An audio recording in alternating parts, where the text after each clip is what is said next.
are you? My name is Diane and this is How to Train Your Caterpillar, a spiritual life coaching channel. You are very welcome here. Thank you for checking out the video. So this is going to be about twin flames, which I actually did a video on this before, but I deleted it because I wasn't happy with it, so I'm redoing it, and a few people have asked for it. So yeah, this is going to be the video about twin flames. Twin flames slash soulmates, like a tiny little bit about soulmates as well. So before I get into it, I just want to say again, thank you for checking out the video. Hopefully you'll enjoy it and you'll find something in it that you can use. And you know, if that is the case and you feel like liking and subscribing for me, I would appreciate that a lot as well. So I want to talk about soulmates first, because you know, you have soulmates and you have the twin flame thing, right? The first thing to say is not everybody has a twin flame, so that's something to start with, but everybody has a soulmate. And the thing is, soulmates don't just have to be romantic, because I know that's what the connotation is with soulmates, but you can have many different soulmates. You can have like your mother can be a soulmate, your best friend can be a soulmate. You can have, of course, you can have romantic partners that are soulmates. You can have work colleagues that are soulmates. A soulmate is someone that you have met in a past life. So maybe in this life, for example, it's your best friend, right? But maybe in a past life, your best friend was actually your lover or your husband or your child or something like this. Soulmates are someone that you generally feel like very comfortable with. You get along with them very well. You know, there's not a lot of push and pull. You just mesh very well together. It's very comfortable. You feel like you know them really well. It's usually quite like kind of a, there we go, an instant connection, you know, because your souls know each other, right? But soulmate connection is usually very, very easy.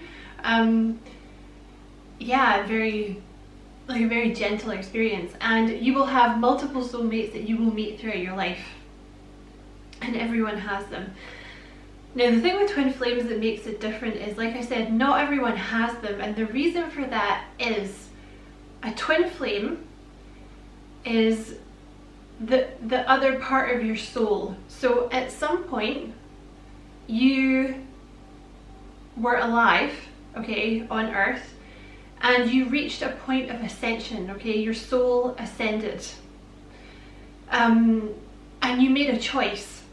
Do I want to ascend and just leave earth, or do I want to ascend? Do I want to split my soul in two? Because essentially what that does is it sends you back to the beginning.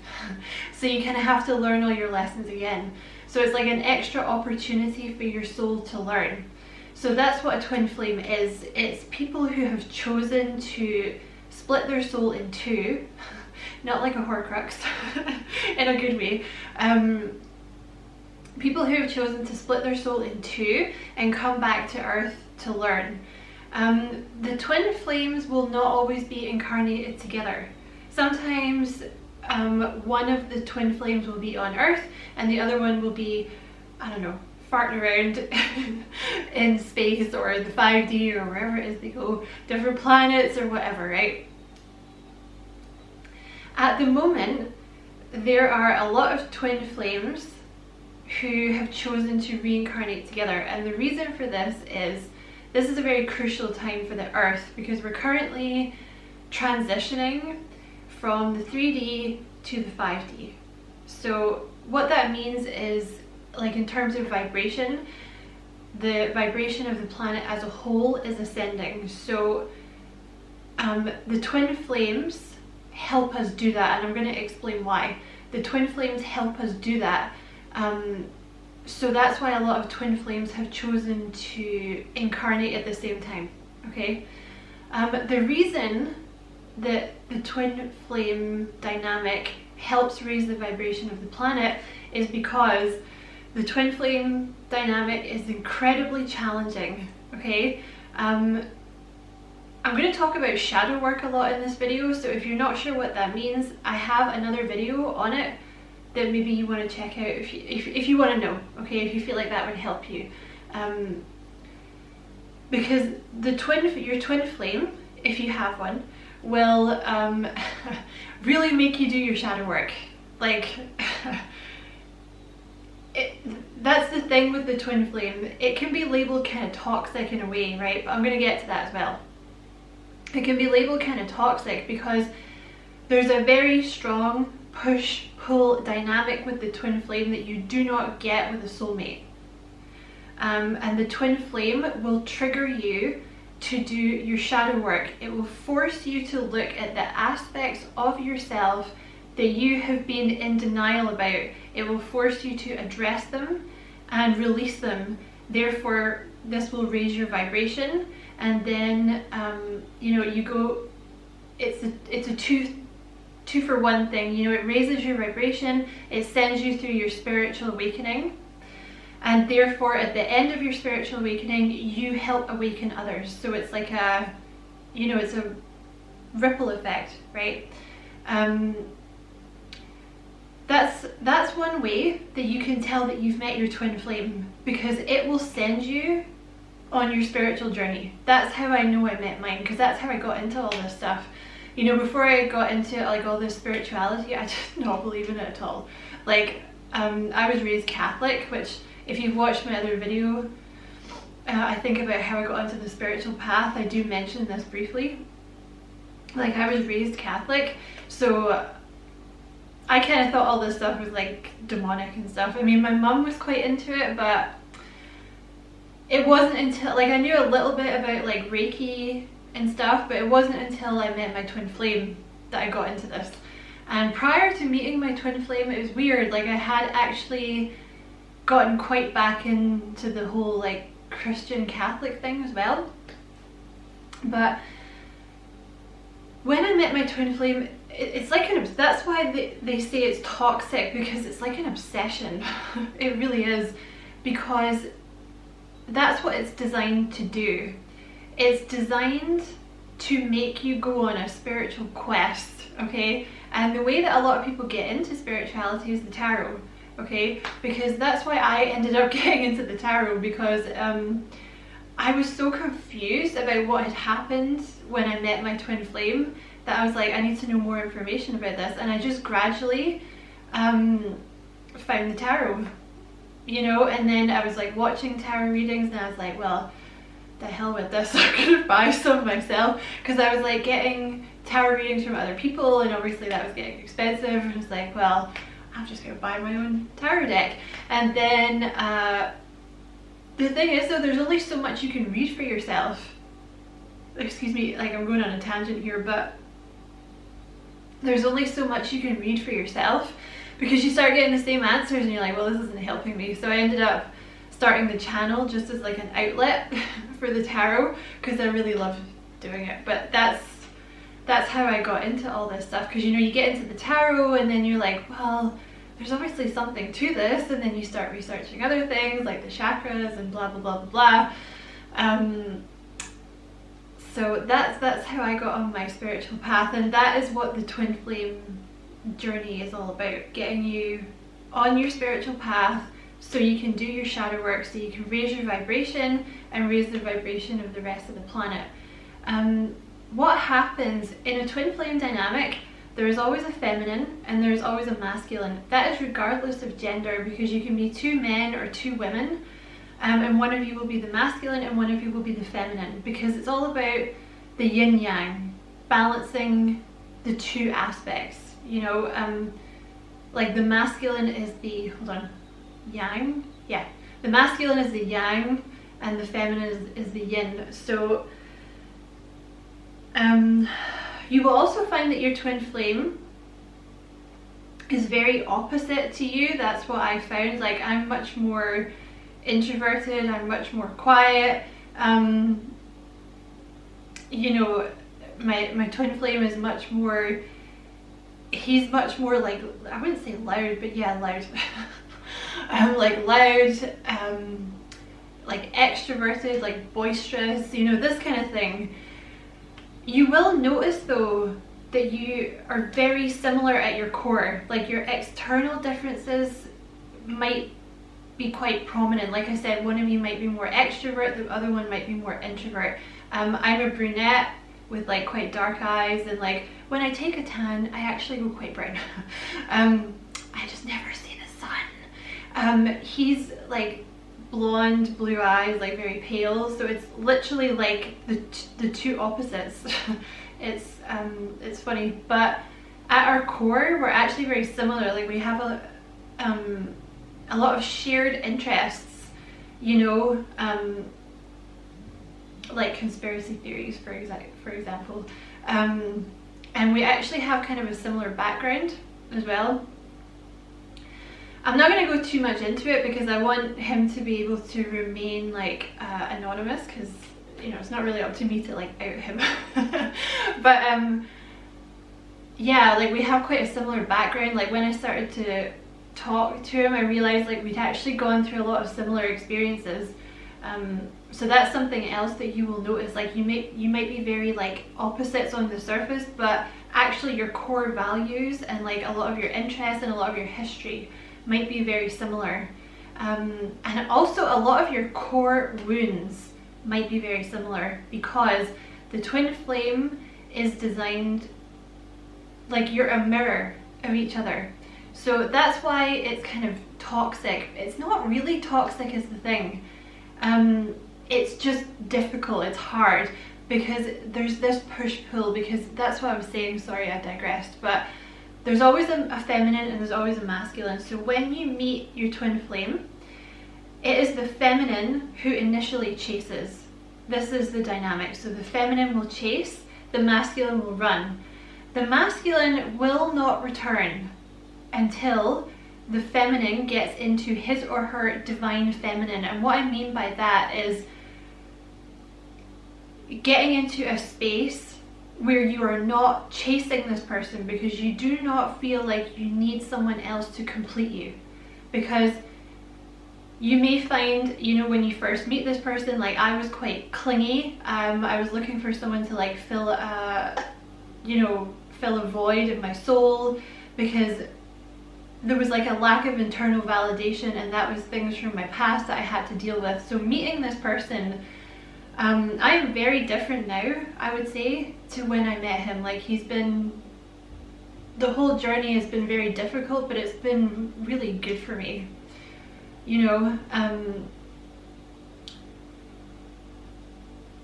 So it's, you know, the feminine will get triggered to do his or her shadow work, and until you've done that, the masculine will not return, okay? So when the feminine gets into that space, which is like you're not chasing, you're in this receptive energy, which is what you're supposed to be in because you're the feminine, then the masculine will return, okay? But like I said, one way that you will notice this person is your twin flame is they will trigger a spiritual awakening in you, and it should also trigger a spiritual awakening in them. If it hasn't done that, this person is probably not your twin flame.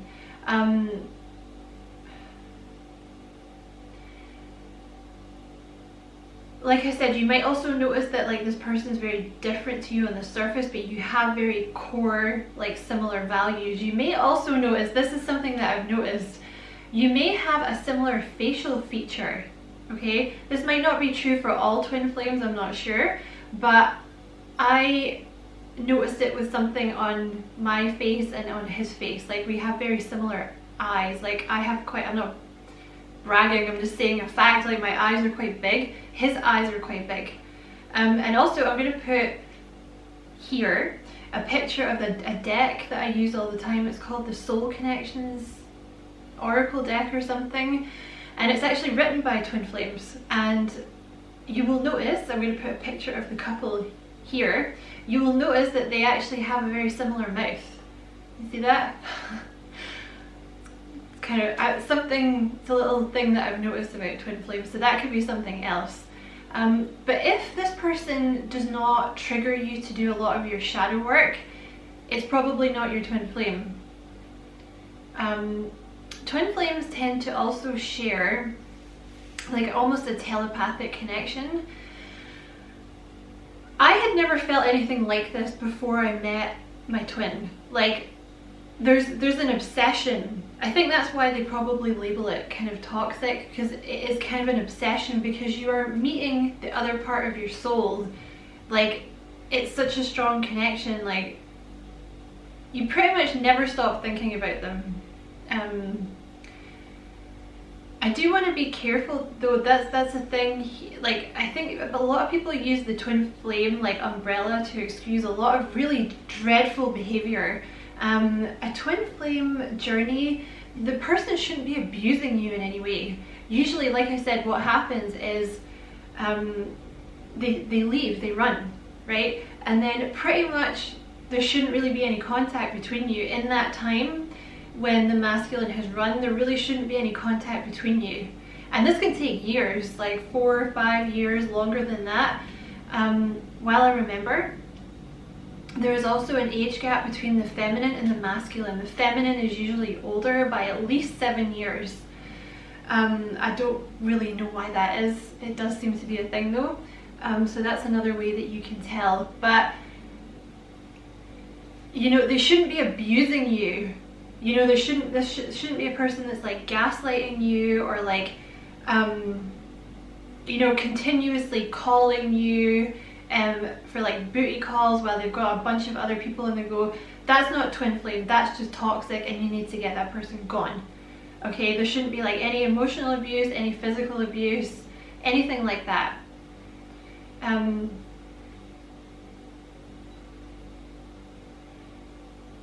Yeah, but that's usually how you can tell that it's a twin flame rather than a soulmate. There's this like push-pull that makes you both grow, and it's very difficult. It is a very difficult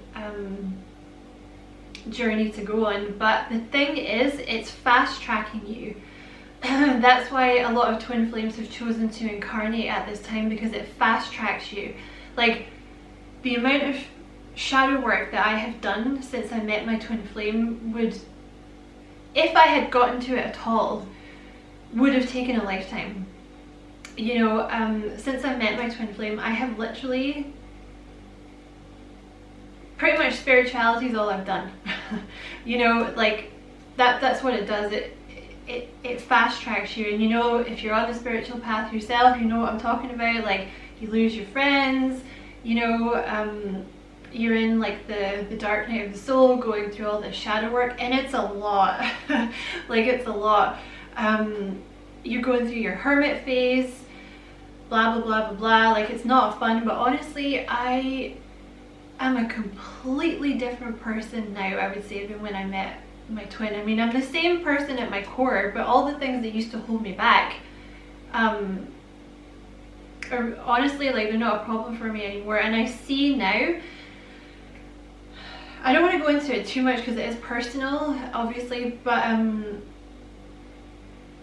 you know, I really had a strong problem with like codependency and like confidence and being clingy when I met him, and I'm not like that now, because I feel secure within myself, because I've kind of diagnosed like where those feelings of like inadequacy and like clinginess and needing someone to fill a void, like I know where it came from, and I've dealt with it now. So is there anything else I need to say? There's a bit of debate as to whether or not twin flames get together. I really think it's up to the individual couple. I really think it's up to the individual couple, because I've read a lot of twin flames that do get together. You know, like the couple that wrote that deck, for example, they got together. But I've also heard of some twin flames that don't get together. I generally think it is a romantic connection. Like, I've never really heard of a twin flame couple that's not romantic, because I think that's kind of how they spark your interest, right? Like, that's how it pulls you in. Because there's also like a very strong physical attraction with the person. You know, this is all the kind of thing that pulls you in and like develops that kind of obsession. But it's the obsession that drives you to think more about what this is. You know what I mean? That's kind of why the obsession exists. I think that was everything I wanted to say, so I'm going to end the video here. If I do think of anything else after, I might just put it like in the description or the comment section below. I hope you found this video useful and I hope you enjoyed it. Thank you so much for watching. Don't forget to like and subscribe for me if you feel like doing that, and if you feel like doing that, I'd appreciate it a lot. And as always, I wish you many blessings, love and light. Take care.